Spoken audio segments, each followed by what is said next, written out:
We are going to begin our September 8th City Council meeting, and we'll begin with roll call, please. Sarchet? Here. Savage? Here. Walters? Here. Vogel? Here. Otis? Here.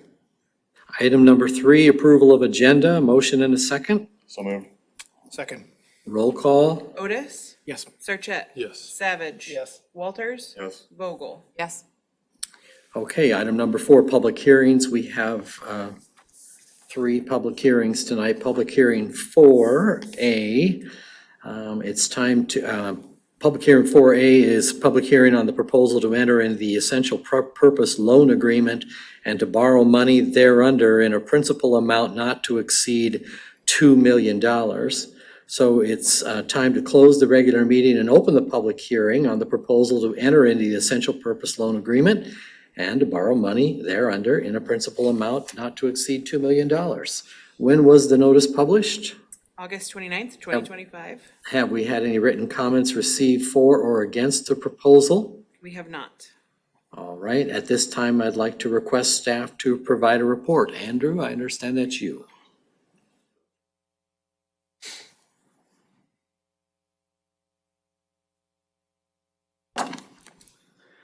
This public hearing is on the proposal to enter into an essential purpose loan agreement not to exceed $2 million and to repay the loan with the proceeds from tax increment financing. The project proposed to be funded from this loan agreement is Northeast 7th Street. And that is my, what is it? That's it, sorry. That's all it is. Okay, well, there you go then. Is anyone present who wishes to be heard for or against the proposal to enter into the essential purpose loan agreement and to borrow money thereunder in a principal amount not to exceed $2 million? Seeing none then, I need a motion to close the public hearing and to reopen the regular meeting. So moved. Second. And we need roll call, don't we? Vogel? Yes. Otis? Yes. Sarchet? Yes. Savage? Yes. Walters? Yes.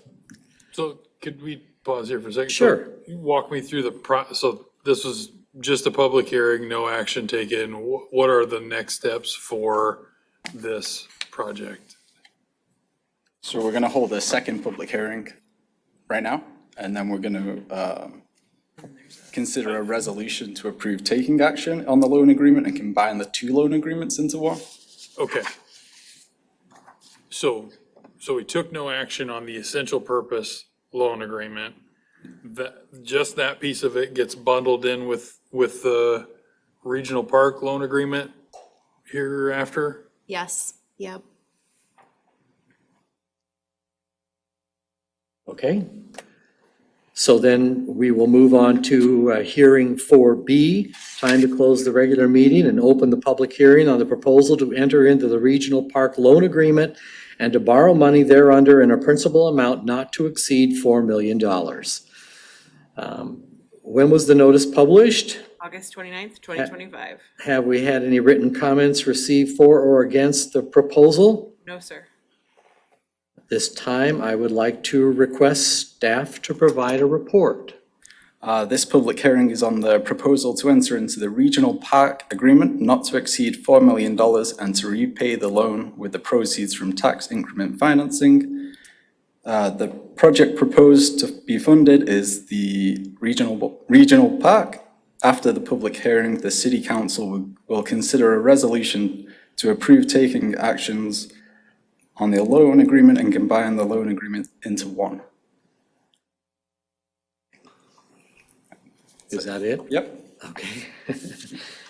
So we are going to move forward with 4B1 here in just a moment, but I need to ask if there's anyone present who wishes to be heard for or against the proposal to enter into the regional park loan agreement and to borrow money thereunder in a principal amount not to exceed $4 million.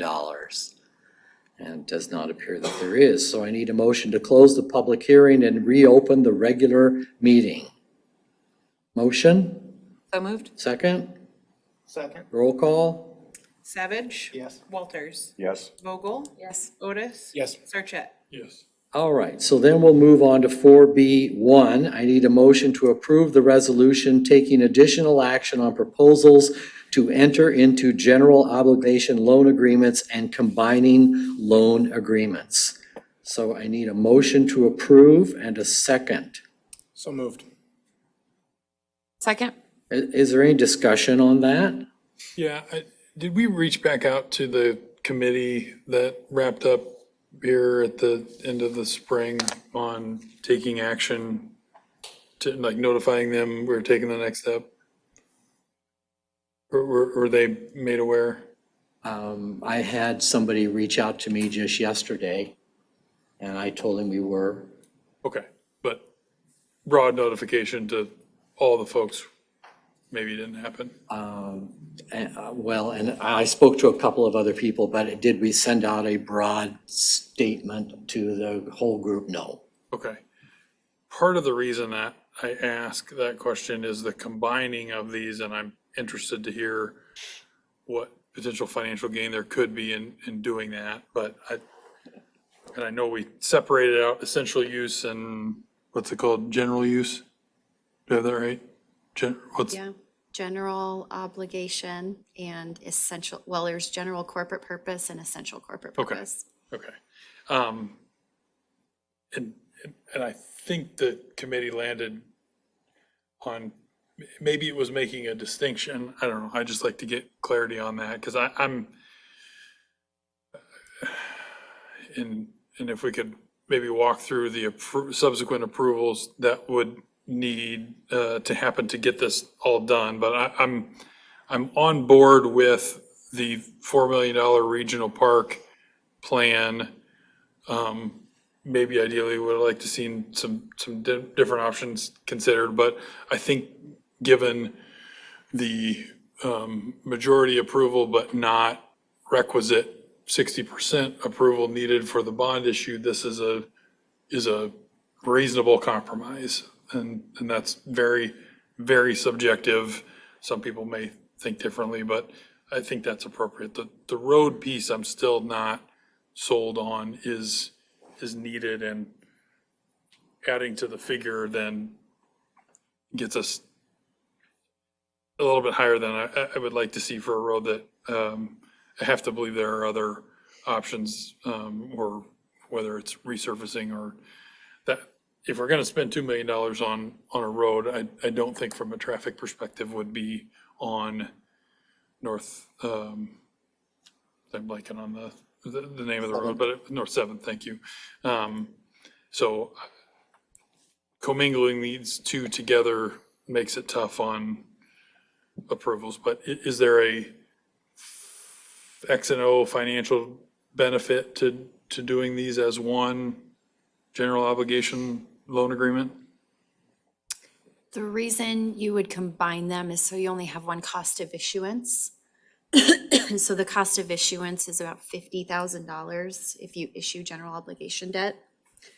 So the savings would be $50,000 by combining them into two loan Okay. agreements. All right. Were you about ready to say something else? I was just going to add, excuse me, the last time the city council combined loan agreements was back in 2023. We did something it was similar in that we had a number of projects that we wanted to finance with general obligation bonds, and some of them fell under the essential corporate purpose authority, some of them fell under the general corporate purpose. So we have done this process previously 2 years ago, but that is the main reason why we consolidate those two. So you're giving authority for two separate loans, but you're combining them into one to just borrow money one time. Okay, and the funding for, again, essential versus general, like it goes out to the same pool and likely same interest rate, whether we did them together or separate. And again, I'm not saving spending, I'll say it this way, spending an extra $50,000 just to separate the two doesn't make sense. So that part of it, I get it. It's the added cost overall. So Okay. Okay, Mary? Where are we on this? We've had the motion in a second. So what we then need to do is have roll call, please. Okay, Vogel, Yes. Otis, Yes. Sarchet, No. Savage, Yes. Walters. Yes. All right then, moving on to public hearing 4C. It's time to close the regular meeting and open the public hearing on the vacation of city-owned property located at 113th West Broadway Street. Mary, when was the notice published? August 29th, 2025. Have we had any written comments received for or against the vacation of city-owned property located at 113 West Broadway Street? No, sir. At this time, we would request staff to provide a report. Chelsea? I'm gonna let Travis take this one. Travis, okay? So for council's consideration tonight are two plats of survey establishing 4 parcels located near 113th West Broadway Street, or 113 West Broadway Street.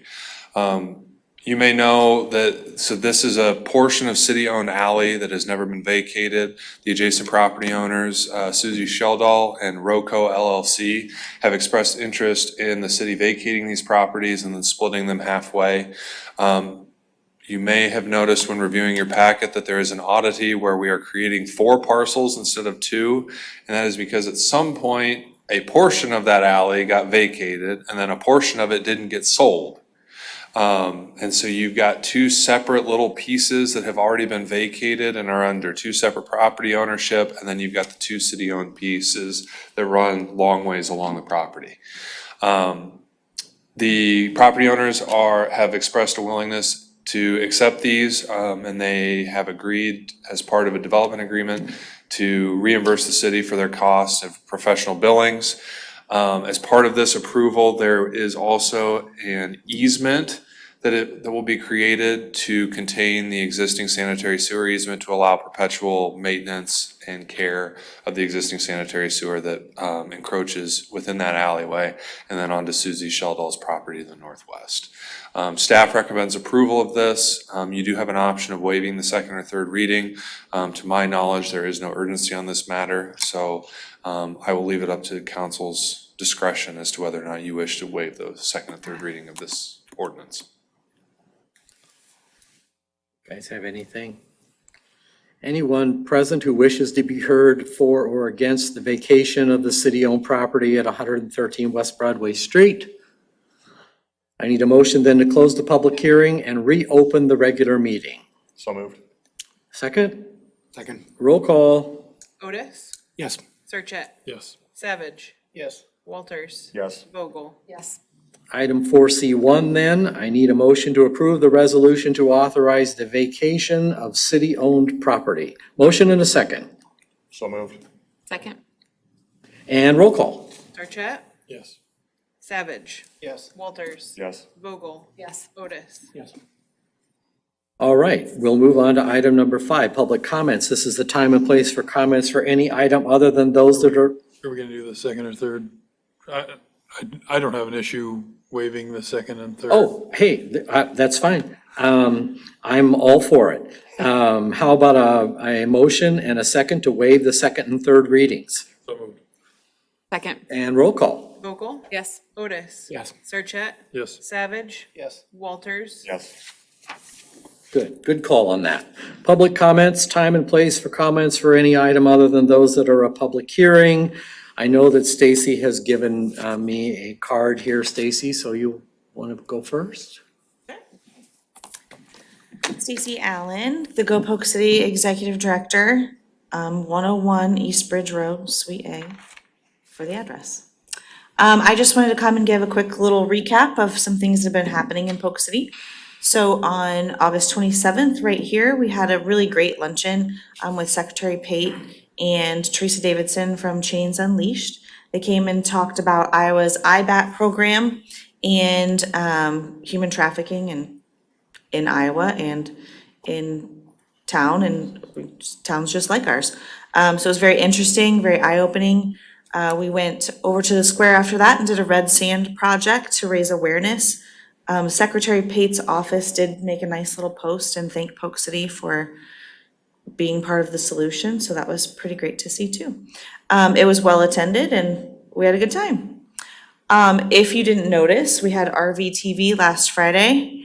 When I pulled the placer data today, we had 2,800 people attending, which was, it felt like 2,800 people. So it was really great. It was nice to see Polk City Pete out there in his Hawkeye jersey.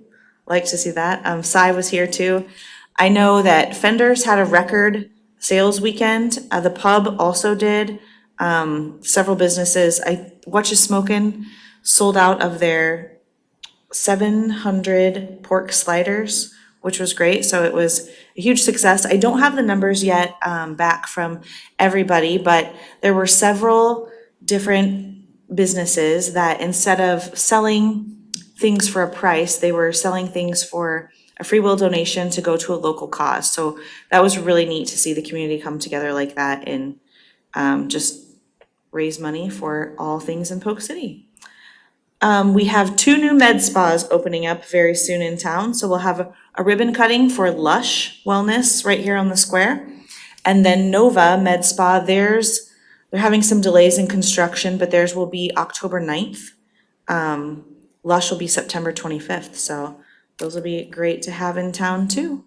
And that is really all I have. So I hope to see you guys at those ribbon cuttings and see what you can find out there.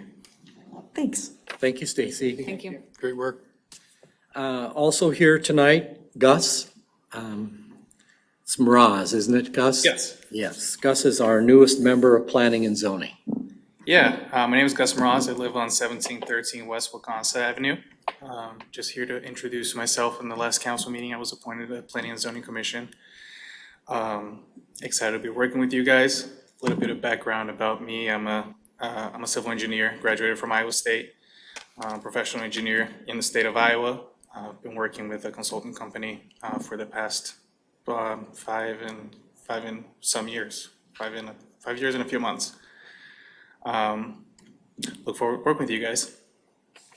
Welcome. Thanks for coming. Welcome. Thank you. Item number 7 is business items. 7A, resolution to amend economic development in. 6 consent items.